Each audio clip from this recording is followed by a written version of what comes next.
HD सच्ची कहानियों पर आप सभी का स्वागत है। मेरे गम को मेरे माता पिता तो हल्का नहीं कर सकते थे, क्योंकि मेरा गम बहुत बड़ा था। अब तो 7 साल हो चुका था इस बात को बीते हुए, और मैं फिर से अपनी ज़िंदगी तरफ लौटने लगी थी। माता पिता तो चाहते थे कि मेरी दूसरी शादी कर दें, लेकिन मैं अब शादी नहीं करना चाहती थी। छोटे बच्चे अनाथ आश्रम में बच्चों की सेवा करना चाहती थी। जो बच्चे अनाथ होते हैं, जिनके माता पिता नहीं होते, मैं उन बच्चों की देखभाल करना चाहती थी और अपना सारा जीवन उसी में बिताना चाहती थी। उसी से मेरे अंदर के घाव भर सकते थे और मैं सुकून से और भी जी सकती थी। मेरा घाव इतना बड़ा था, जो भी सुनता था वह हैरान हो जाता था। मेरी कहानी ऐसी थी। मैं बहुत ज़्यादा खुश थी। मैं एक ऐसी लड़की थी जिसकी शादी को भी 2 साल हुए थे और भगवान ने औलाद की खुशी दे दी। इससे बड़ी और क्या खुशी हो सकती थी। मेरी ज़िंदगी में ये दिन बड़ी मिन्नतों और मुरादों के बाद आया था। मैं बहुत ज़्यादा खुश थी और खुशी महसूस कर रही थी। मेरे कुछ रिश्तेदार मेरे घर मुझे आशीर्वाद देने के लिए आए थे। भगवान ने मुझे पहली कन्या देकर मेरा घर लक्ष्मी से भर दिया था। मेरी बेटी के लिए प्यारे प्यारे कपड़े और तोहफे लेकर आए थे। वे लोग मुझे वही दिखा रहे थे और मैं आस पास देख रही थी कि मेरा पति कहाँ है। उसको भी तो यहाँ पर होना चाहिए था। वे लोग उसको भी बधाई देने आए थे। वैसे तो सुबह से ही गायब था, फ़ोन भी नहीं उठा रहा था। कहाँ गया था किसी को कुछ पता ही नहीं था। अचानक कमरे में दाखिल हुआ और मैंने अपने रिश्तेदारों को कहा वो आ गए हैं। उसने उन लोगों को भी प्रणाम नहीं किया, वह सीधा मेरी तरफ आया। मैं अपनी बेटी का पेट भर रही थी और उसको अपने गले से लगाए बैठी हुई थी। मेरी बेटी आज 10 दिन की हो गई थी। मैंने उसका नाम दिव्या रखा था। मेरा पति योगेश अचानक मेरी तरफ बढ़ा और उसने मेरी गोद से मेरी बेटी को छीना। मुझे उस चीज़ का बिल्कुल भी अंदाज़ा नहीं था। सबके सामने वह ऐसा खौफनाक कांड किया जिसके बाद हम लोग अभी तक सदमे में हैं कि ये सब कैसे हो गया। लेकिन आज करीब 1 साल बीत जाने के बाद मुझे फिर से खबर मिली थी। मुझे बताया गया था मेरी बेटी के साथ बुरा करने वाले आदमी को आज फांसी होने वाली है। लेकिन उसने मरने से पहले एक अजीब तरह की इच्छा की थी। उसकी इच्छा ये थी। ये सुनकर हम सब लोग हैरान थे, क्योंकि हमें पता था वह कभी भी इस तरह की बात कर ही नहीं सकता। फिर उसने ऐसा क्यों किया? उसने कहा कि मैं अपने कमरे में बैठी थी जब मेरे पास मेरा भाई आया और उसने कहा कि देखो वह कैसी खबर है। मेरी आंखों में आंसू आ गए और मैंने कहा चलो आखिरकार इंसाफ तो मिल गया। लेकिन जो चला गया वह तो नहीं मिलेगा। कहने लगा कि हाँ वह नहीं मिलेगा, पर इंसाफ तो मिलेगा ना। जब उसको सज़ा मिलेगी तो बाकी लोगों के लिए मिसाल बन जाएगा और कभी ऐसे गुनाह के बारे में कोई नहीं सोचेगा। मैंने कहा कि हाँ बाकी जानें बच जाएंगी, लेकिन मेरी जान उसके अंदर थी। वह तो चली गई इस दुनिया से। वह कहने लगा कि हम भी जाएंगे। मैंने कहा कि मैं नहीं जाना चाहती। उसने कहा कि जाएंगे, हम क्यों नहीं जाएंगे। इंसाफ हमारे लिए तो हो रहा है, हम उस इंसाफ को ज़रूर देखने जाएंगे। उसने मुझे तारीख बताई और कहा हम लोग जेल में चले जाएंगे। हमें शायद वहाँ पर खड़ा ना होने दिया जाए, लेकिन हम वहाँ पर मौजूद रहेंगे। हो सकता है उसके मुंह से आखिरी चीख निकले। वह भी चीख सुनना चाहता हूँ। मेरे भाई ने बहुत नफरत से कहा था। उसकी आंखों में आंसू भी आ गए थे। तो कहने लगा कि कसम से आज भी वह किस्सा नहीं भूल पाता हूँ। मैं सारी ज़िंदगी नहीं भूल पाऊँगा। हमें वहाँ ज़रूर जाना चाहिए और तुम भी मेरे साथ चलोगी। हम लोग जेल के तरफ चल पड़े। मैं वैसी बन गई थी, मुझे कुछ भी महसूस नहीं होता था। मैं जब गाड़ी में बैठती तो बाहर रास्तों की तरफ नहीं देखती थी। मुझे कहीं जाना होता था तो मैं तैयार भी नहीं होती थी। हर वक्त रोती रहती थी। मेरी ज़िंदगी के ऊपर एक बहुत बड़ा ग्रहण लग गया था और जिसने ये सब कुछ किया था आज उसे सज़ा मिलने वाली थी। वह फांसी के मुजरिम था, उसे फांसी होने वाली थी। हम लोग वहाँ पर मौजूद थे। हमें बताया गया कि जिस वक्त फांसी होगी आप लोग साइड वाले कमरे में बैठ सकते हैं। अगर मुजरिम से मिलना चाहे तो मिल भी सकते हैं। आखिरी बार मुलाकात हो सकती है। मेरे भाई ने कहा कि हम सोच के बताएंगे। उसने मुझे कहा कि कर लेते हैं मुलाकात, देखें तो सही उसकी आंखों में मौत का डर है या नहीं। मैं चुप हो गई, क्योंकि मैं सोच नहीं पा रही थी कि मुझे मिलना चाहिए या नहीं। मैं भी देखना चाहती थी उसके चेहरे पर डर कैसा नज़र आता है। और दुश्मन था मेरा, और अपने दुश्मन को ढेर होता हुआ देखकर शायद मेरे दिल को थोड़ा सुकून मिल जाता। लेकिन थोड़ी देर के बाद एक अजीब सी खबर उड़ने लगी। फांसी के मुजरिम से आखिरी ख्वाहिश पूछी जाती है, पर उसने एक अजीब सी आखिरी ख्वाहिश कर दी है। अब आप लोग बताइए, क्या इस आखिरी ख्वाहिश को पूरी करने की इजाज़त दी जाए? क्योंकि आप लोगों के हिसाब से ज़रूरी है। मैं हैरान रह गई। कैसी इजाज़त? क्योंकि जो आदमी फांसी पर चढ़ने वाला था वो मेरा पति था। आज मैं विधवा होने वाली थी, लेकिन उसने हरकत ही ऐसी की थी कि शायद आज मेरी ज़िंदगी का सबसे खुशी का दिन था। लेकिन अब उसकी ये आखिरी ख्वाहिश बहुत ही ज़्यादा अजीब थी। उन्होंने कहा कि उसके ख्वाहिश के दो हिस्से हैं। पहले में वह आपसे मिलना चाहता है। वह कह रहा है कि मैं अपनी बीवी से एक अकेले कमरे में मिलना चाहता हूँ और मुझे उससे कोई ज़रूरी बात करनी है। दूसरे हिस्से में जब मुझे जेलर ने वह बात बताई तो मैं हैरान रह गई। मुझे वह दिन याद आ गया जहाँ से ये सब कुछ शुरू हुआ था। जब किसी लड़की की शादी होती है तो उसकी ज़िंदगी में सब कुछ नया होता है। शादी के शुरू के 1.5 साल तो आप गोल्डन पीरियड कह सकते हैं। मेरी ज़िंदगी का वह भी पीरियड चल रहा था। मेरी शादी अच्छे लोगों में हुई थी। मेरा पति खूब लंबा चौड़ा नौजवान था, पढ़ा लिखा था और उसकी नौकरी भी थी। मैं उसके साथ बहुत खुश थी, बिल्कुल वैसे ही खुश थी जैसे कोई शादीशुदा लड़की खुश होती है। मेरे ससुराल वाले भी बुरे नहीं थे, वह भी मेरा ख्याल रखते थे। अभी तक हमारे घर में कोई लड़ाई भी नहीं हुई थी। शादी के 4-5 महीने खुश रहे। मुझे पता चला कि मैं माँ बनने वाली हूँ। हमें बहुत खुशी थी क्योंकि मेरा पहला बच्चा था। मेरे लिए सब कुछ नया था।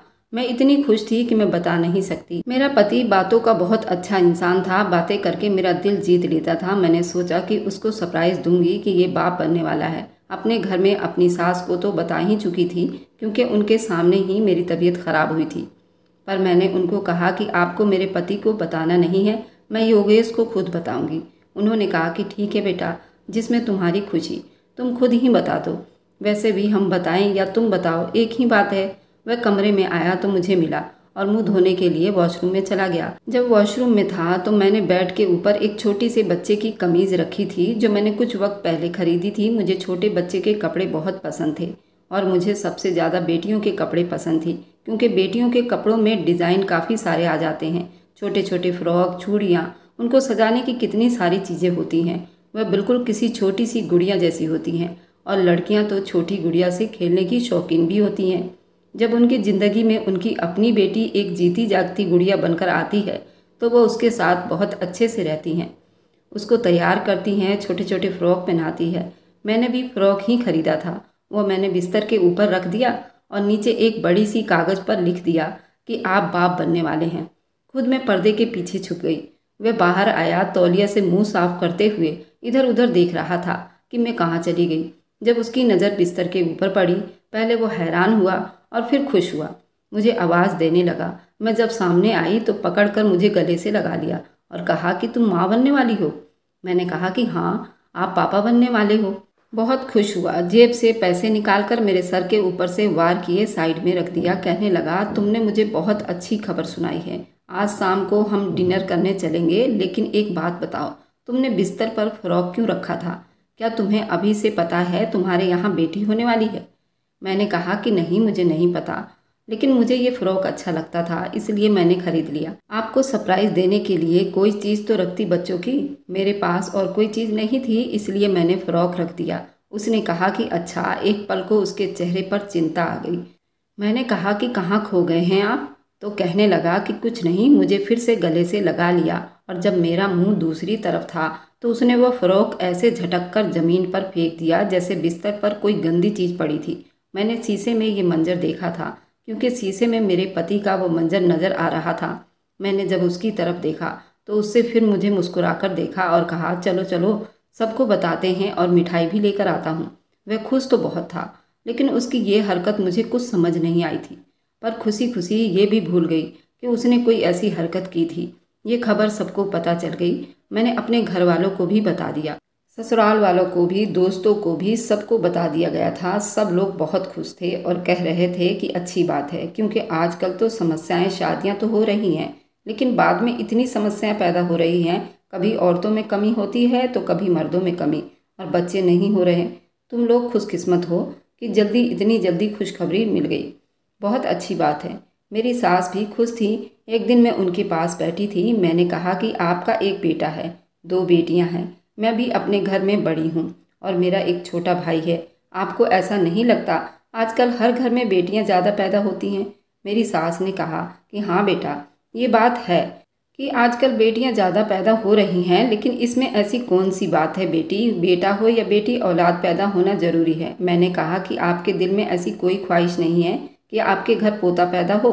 तो वह कहने लगी कि पोता भी पैदा हो जाएगा, पोती भी हो जाएगी।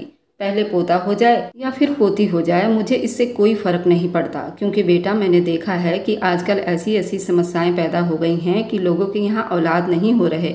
ऐसे में आपको भगवान का गुण गाना चाहिए कि बेटी हुई है तो बेटा क्यों नहीं हुआ। मुझे मेरी सास की बातें बहुत अच्छी लगी, मुझे उनकी सोच बड़ी पसंद आई थी। वह अच्छी औरत थी, मेरा ख्याल रखती थी। वैसे ज़्यादा लोग नहीं थे, मैं थी, मेरा पति था, छोटी ननद थी जिसकी अभी शादी नहीं हुई थी, बड़ी ननद कभी कभी आ जाती थी, और मेरे ससुर बाहर विदेश में रहते थे। मेरा एक देवर भी था, पर वह जिस जगह पर रहता था वहीं पर खाना पीना खाया करता था। कपड़े भी उसके वहीं लोग इस्त्री कर देते थे, इसलिए उसके ज़्यादा काम नहीं होते थे। हम लोग इस घर को बड़ी समझदारी और तरीके से चलाते थे, एक दूसरे के साथ बड़े खुश रहते थे। जैसे जैसे दिन आगे बढ़ने लगे, मेरे चेहरे पर बहुत सारे दाने निकलने लगे और मेरी नाक चौड़ी सी दिखाई देने लगी। मेरे पति ने कहा कि तुम्हें पता है, जब बेटी पैदा होती है तो चेहरे पर दाने निकलते हैं और नाक चौड़ी हो जाती है और औरत का मुंह अजीब सा हो जाता है। तुम्हारे मुंह पर इतने दाने क्यों निकल रहे हैं? तुम्हारे यहाँ बेटी होने वाली है। मैंने कहा कि ये तो मुझे नहीं पता योगेश, लेकिन हाँ, मेरे मुंह पर दाने निकलने लगे हैं और मेरी नाक चौड़ी फूल गई है। पता नहीं ऐसा क्यों हो रहा है। वह कहने लगा, जब बेटा होता है ना तो औरतों की तबीयत बहुत ज़्यादा ख़राब रहती है, उसे बहुत ज़्यादा उल्टी आती है, इस तरह तरह की बीमारियां हो जाती है, लेकिन उसका चेहरा साफ रहता है। तुम्हारा चेहरा तो ख़राब हो रहा है, लेकिन वैसे तुम्हें कोई समस्या नहीं हो रही। इसका क्या मतलब है? मैंने कहा कि मुझे क्या पता इसका क्या मतलब है, हर इंसान एक सा नहीं होता। मेरी एक दोस्त थी, उसके यहाँ बेटा पैदा हुआ था, लेकिन उसके पूरे चेहरे पर झाइयाँ पड़ गई थी। और आप कैसी बातें कर रहे हैं? मैं तो नॉर्मल तरीके से उसकी बातें सुन रही थी, मुझे उस वक्त पता ही नहीं था कि उसके दिल में क्या चल रहा है। कहने लगा, इधर जरा मेरे पास आकर बैठो और मुझे बताओ कि तुम्हारा क्या क्या खाने का दिल करता है।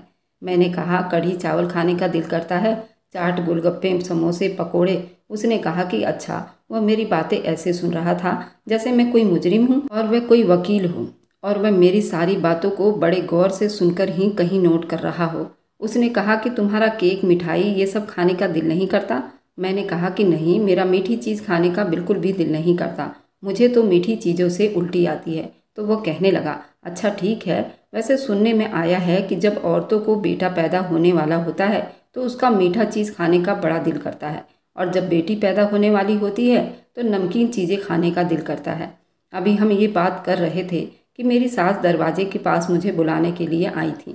वह अंदर आ गई और उन्होंने कहा कि पता नहीं कहाँ से उल्टी सीधी बातें सुन रहा है, जब तू पैदा होने वाला था तब मुझे मीठी चीज़ों से बहुत उल्टी आती थी। मेरी सास की बात सुनकर उसका मुंह सा बन गया, जैसे वह गलत साबित हो गया हो, क्योंकि उसकी अपनी माँ ने खुद ही गवाही देती थी। और ये तू क्या लेकर बैठ गया है? मीठी चीज़, खट्टी चीज़, सारी बातों को वो कहने लगा कि 5वां महीना शुरू होने वाला है, हम लोग जेंडर का पता लगवाएंगे। मेरी सास ने कहा कि खबरदार, जो तूने इस तरह की हरकत की तो बेटा ये पाप होता है, हम कोई जेंडर का पता नहीं करवाएंगे, हमें नहीं पता करवाना कि बेटी है या बेटा।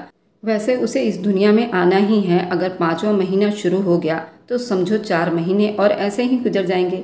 मैं तेरे साथ नहीं भेजूंगी अपनी बहू को, पता नहीं तू वहाँ पर क्या करवाए, बार बार अल्ट्रासाउंड नहीं करवाते। जब सब कुछ ठीक ठाक जा रहा है तो फिर हमें क्या ज़रूरत है बार बार अल्ट्रासाउंड करवानी?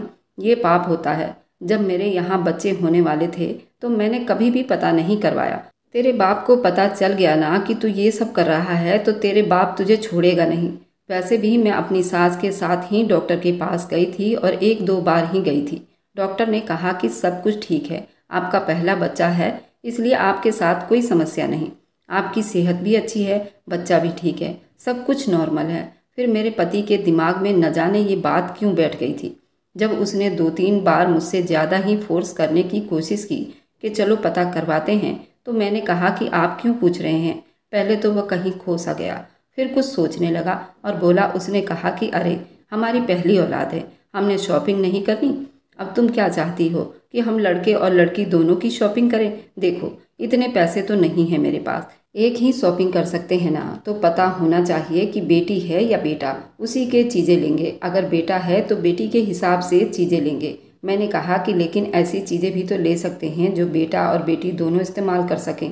तो कहने लगा, नहीं, हमारी पहली औलाद है, हम उसके सारे जतन पूरे करेंगे। मुझे उसकी ये बात बड़ी अच्छी लगी। मैंने कहा कि हाँ, ये तो बड़ी अच्छी बात की है आपने, तो फिर क्या करें? मम्मी ने तो पता करने से मना कर दिया है। तो कहने लगा कि मम्मी को बताने की क्या ज़रूरत है, तुम और मैं डॉक्टर के पास चलेंगे, जाकर अल्ट्रासाउंड करवा लेंगे और पता लगा लेंगे। उसके बाद मैं तुम्हें पैसे दूंगा, तुम अच्छे से शॉपिंग कर लेना। मैं तो औरत थी, मुझे तो शॉपिंग करने का बड़ा शौक था, पर अपनी औलाद के लिए शॉपिंग करने का शौक किसको नहीं होता। इसलिए उसने मुझे अपनी बातों में फंसा लिया और मैं भी उसकी बात मानकर बिना अपनी सास को बताए एक दिन हम लोग घर से निकल गए। मेरी सास की आदत थी कि वे सवाल बहुत करती थीं, इसलिए नहीं कि उनका कोई शक था। उन्होंने कहा कि कहाँ जा रहे हो, बहू की हालत नहीं है इधर उधर जाने की, रिक्शा में बैठाओगे उसको? तो कहने लगा, नहीं, रिक्शा में नहीं बैठाऊंगा, टैक्सी में जाएंगे। पर इसका दिल कर रहा था, आज पिज़्ज़ा खाने का फरमाइश कर रही है, इसलिए मैं इसे लेकर जा रहा हूँ। पीछे से मेरी नंद ने कहा कि पिज़्ज़ा तो घर पर भी आ सकता है, हम भी तुम्हारे बहाने खा लेंगे। तो मेरे पति को गुस्सा आ गया। उसने कहा कि नहीं, उसको खुद ही अपने साथ लेकर जाऊंगा। सिर्फ बात पिज़्ज़ा खाने की नहीं होती, बंदा कभी कभार कोई बाहर की हवा भी खा लेता है, थोड़ा इंसान का मूड अच्छा हो जाता है। हम पति पत्नी के मामले में तुम लोगों का क्या काम है? तुम्हें शर्म नहीं आती हमारे साथ इस तरह की बात करते हुए? कबाब में हड्डी बनना चाहती हो? मेरा पति तो गुस्सा ही हो गया। इस बात को मजाक में भी तो कह सकता था। मेरी सास ने भी महसूस किया और मेरी नंद साइड में बैठ गई कि भाई ने मुझे इतनी सारी बातें सुना दी। मैंने कुछ नहीं कहा क्योंकि मैं अपने पति के सामने इस तरह नहीं बोल सकती थी, उसके घर वालों के सामने मैं उसकी बेइज्जत नहीं कर सकती थी। वह कहता था कि कमरे में तुम मुझे कुछ भी कह सकती हो, लेकिन बाहर तुमने मेरी इज्जत रखनी है। जब हम लोग जा रहे थे तो मैंने अपने पति से कहा, आपको अपनी बहन के साथ ऐसे नहीं करना चाहिए था। अगर उसने कह दिया तो क्या हो गया?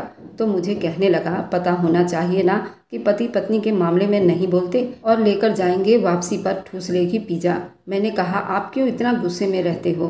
तो कहता था, बस थोड़े दिन का गुस्सा है मेरा, अगर मुझे कोई अच्छी खबर मिली तो मेरा गुस्सा बिल्कुल ख़त्म हो जाएगा। मैंने कहा, कैसी अच्छी खबर? उसने जवाब नहीं दिया। हम डॉक्टर के पास गए। वे वाली डॉक्टर नहीं थी जिसके पास मैं पहले जा रही थी। उसने मुझे कहा था कि तुम झूठ झूठ बोलोगी, मुझे दर्द हो रहा है, वह अल्ट्रासाउंड रिकमेंड करे, वरना डॉक्टर भी कहेगी ये लोग क्यों पूछ रहे हैं। मैंने झूठ बोल दिया। डॉक्टर ने कहा कि लग तो सब कुछ ठीक रहा है, मैं आपको अल्ट्रासाउंड लिख देती हूँ, अल्ट्रासाउंड करवा कर बता दो। मेरे पति ने कहा था कि अल्ट्रासाउंड करवा के हम घर चले जाएंगे, अल्ट्रासाउंड वाले से पूछ लेंगे कि बेटा है या बेटी, उसके बाद हमें डॉक्टर के पास वापस आने की ज़रूरत नहीं है क्योंकि तुम्हारी तबीयत ठीक है। मुझे ये सब कुछ थोड़ा अजीब सा लग रहा था। फिर जब अल्ट्रासाउंड हुआ, रिपोर्ट हाथ में आ गई। वह आदमी रिपोर्ट में लिख रहा था और साथ साथ बात भी कर रहा था। सब कुछ ठीक है, बच्चे की पोजीशन ठीक है, पानी पूरा है। वह कहने लगा कि बच्चा बेटा है ना? तो उसने कहा कि देखिए, बच्चे की पोजीशन इस तरह की थी कि पता नहीं चल पा रहा था बेटा है या बेटी। वह कहने लगा, ये क्या बात है, आपने हमसे 1800 रुपये लिए हैं, बात हुई है और आप हमें ये भी नहीं बता सकते? इसने कहा कि हर बार ये नहीं पता चलता, कभी कभी बच्चे की पोजीशन ऐसी होती है आखिर तक भी पता नहीं चलता कि बेटा है या बेटी, इसलिए मैं भी आपको नहीं बता सकती। आप 2-4 हफ्ते के बाद आ जाना, तब शायद उसकी पोजीशन ठीक हो जाए। मेरे पति को तो गुस्सा ही आ गया कि इतने जतन करके बाहर निकले, अल्ट्रासाउंड भी करवाया, 1800 रुपये भी लग गए और टैक्सी वाले को पैसे भी दिए और पता भी नहीं चला। वह बहुत गुस्सा हो रहा था। उसने कहा कि आज का दिन तो मेरा बड़ा ख़राब गया है। मैंने कहा कि वे नंद के लिए पिज़्ज़ा ले लो। तो कहने लगा, जहर लेकर जाऊंगा उसके लिए। बड़ी आई पिज़्ज़ा खाने वाली। मैंने एक बात नोट की थी कि मेरा पति कभी भी इतना ज़्यादा गुस्सा नहीं करता था, लेकिन आजकल उसे बहुत ज़्यादा गुस्सा आ रहा था। उसके गुस्से का सारा कारण मेरी प्रेगनेंसी थी जो औलाद के लिए था।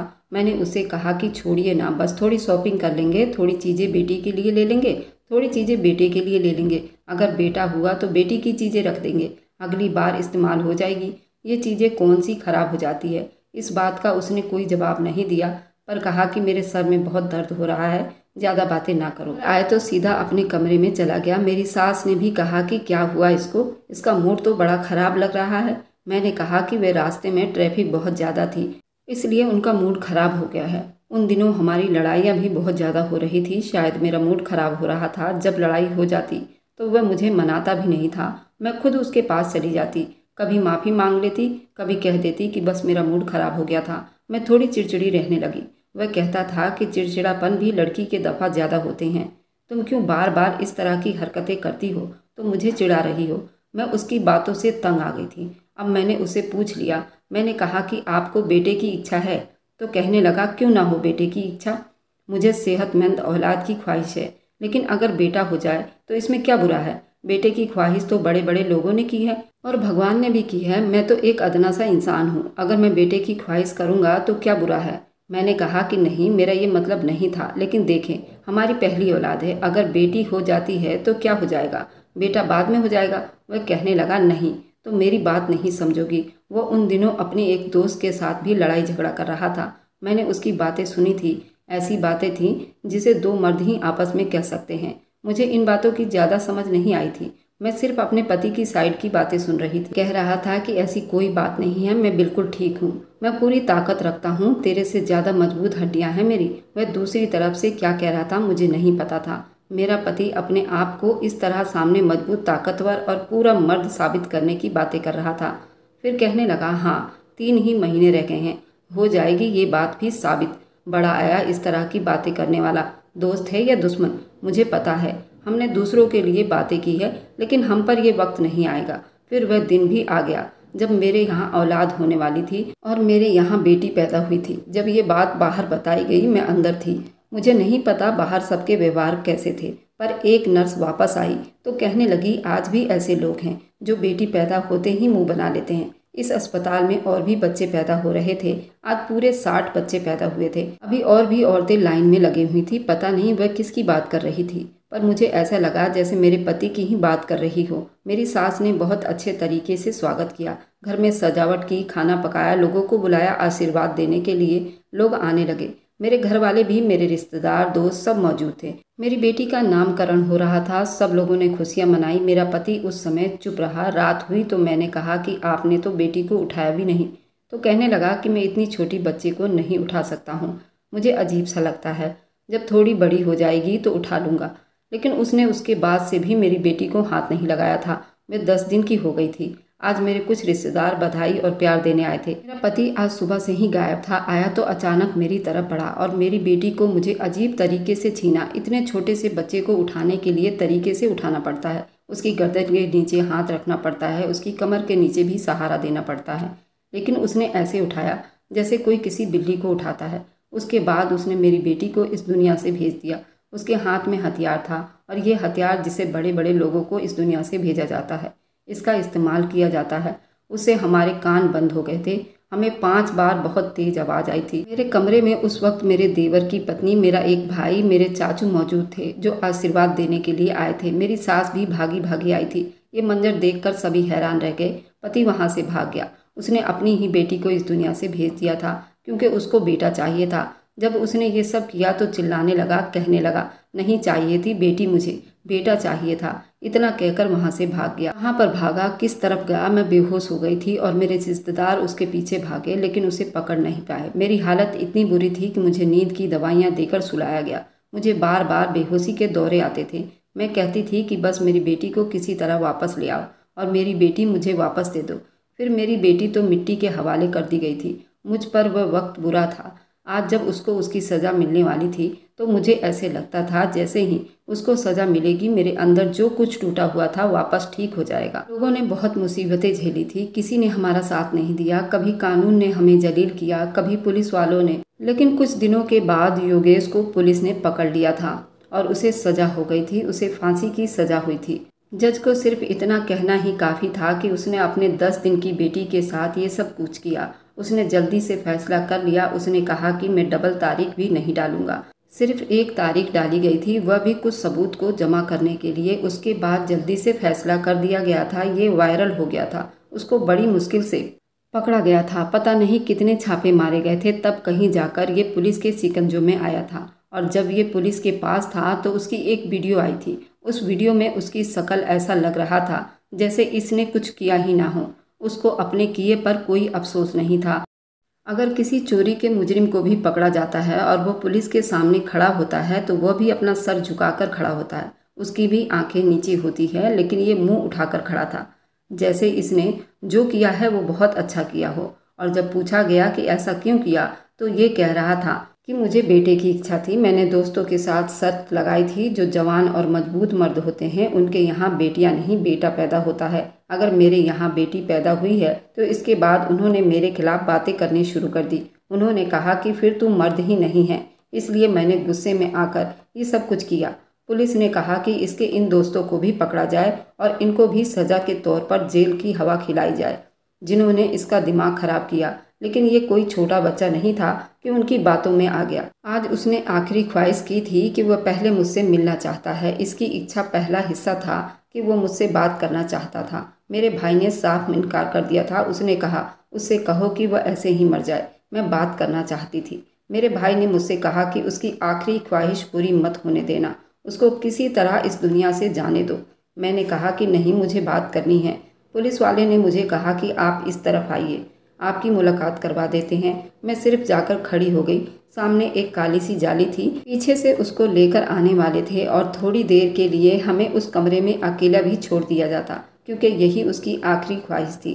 लेकिन बीच में सलाखें और जाली लगी हुई थी। पता नहीं वो मुझसे क्या बात करना चाहता था। वह मुझसे माफ़ी मांगना चाहता था। उसने हमारी औलाद के साथ ये सब कुछ किया। अगर कोई दूसरा भी ऐसा करता तो इंसान किसी तरह ये सब कुछ बर्दाश्त कर लेता, लेकिन अपनों ने ही ऐसा किया तो इंसान कैसे बर्दाश्त करता? मुझे नहीं पता मैं इस बात को कैसे बर्दाश्त कर सकती थी। हमारा समाज ही बड़ा जालिम है। मुझे लोगों ने ऐसी ऐसी बातें भी सुनाई और कहा कि तुम्हारा ही पति है, उसे माफ़ कर दो, उसको पकड़वा क्यों रही हो? अगर भगवान तुम्हें दोबारा से बेटा देगा तो वो तुम्हारे साथ खुश रहेगा। तुम्हारी बेटी तो इस दुनिया से चली गई है, अपने सुहाग को बचा लो। जो मुझे ऐसे ऐसे राय दे रहे थे और मेरा दिल खून के आंसू रोता था। ये किस तरह के लोग थे? अगर यही सब कुछ उनके अपनों ने किया होता तो उनकी अपनी औलाद के साथ होता, तभी ऐसी बात करते। मेरी सास ने कोई बात ना की थी, वह भी सदमे में हो गई। आज उनकी औलाद सूली पर चढ़ने वाली थी, लेकिन उन्होंने मुझे ये नहीं कहा था कि मेरे बेटे को माफ़ कर दो। उन्होंने मुझसे कोई बात ही नहीं की थी, ना मुझे तसल्ली दी थी। जब से मैं अपने घर वापस गई थी तब से मेरी उनसे कोई बात नहीं हुई थी। शायद वह शर्मिंदा थी, क्योंकि ऐसे इंसान की माँ थी, ऐसे परवरिश उन्होंने नहीं की थी। माँ बाप तो औलाद की परवरिश अच्छी ही करती है, लेकिन उनकी औलाद की संगत बुरी हो जाती है, फिर परवरिश कुछ नहीं कर सकती। थोड़ी देर के बाद मुझे मेरा पति नजर आया। उसे मेरा पति कहते हुए भी गुस्सा आ रहा था, लेकिन कहानी सुनाने के लिए और आप लोगों को समझाने के लिए ऐसा बोल रही हूँ। वह मेरी आंखों के सामने खड़ा था। इंसान भी बड़ा अजीब होता है ना, कि एक वक्त में एक इंसान से नफरत और मोहब्बत करना पड़ा। मुश्किल होता है। मुझे नहीं पता था कि मुझे उसके साथ मोहब्बत थी या नहीं।